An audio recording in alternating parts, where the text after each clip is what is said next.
వీక్షకులు మిత్రులు అందరికీ శుభోదయం. ఈనాడు ఆదివారం పదకేళి సమాధానాలను ఒక్కసారి చూద్దాం. మొదటగా నిలువు ఆధారాలను చూద్దాం. ఒకటి పూర్వాద్రి 4 అక్షరాలలో ఉదయాద్రి.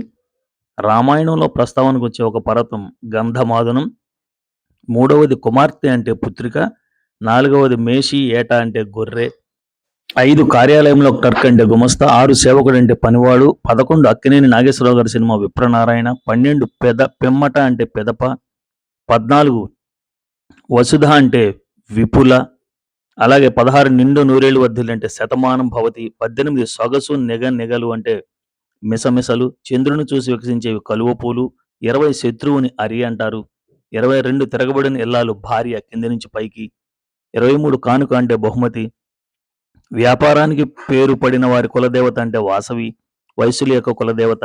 మన్ను అంటే మట్టి. 30 సగం తలపాగా అంటే పాగా. 31 ప్రభువు యజమాని అంటే దొర. 32 ధర అంటే భూమి. 34 ముగ్గు అంటే రంగవల్లి. 35 కర్ణం అంటే చెవి. 36 పోలిక అంటే సామ్యం. 37 పిలక. 39 అద్దె కిరాయిని బాడుగా అంటాం. 40 ఉత్తర రామాయణంలో ప్రస్తావనకు వచ్చే పవిత్ర నది సరయూ నది. 42 వర్షం అంటే వాన. 44 చిక్కిలి అంటే చెంప. ఇక అడ్డం ఆధారాలను బట్టి చూస్తే మొదటిది పాము 3 అక్షరాల్లో ఉరగం. 3 వనటానికి ఉపయోగించే గొడుగు కాని గొడుగు పుట్టగొడుగు. 6 దంతం అంటే పన్ను. 7 భూమి అంటే ధరిత్రి. 8 మగువ అంటే మాలిని. 9 యజ్ఞమ అంటే యాగమ. కష్టజీవికి అటు ఇటు ఉండేది కవి. బాదం జీడిపప్పు లాంటిది పిస్తా. చుట్టరికం బంధుత్వం అంటే వావి వరుసలు అంటారు. 10వ తిథిలో భాగమైన అవస్థ అంటే దశమిలో దశ.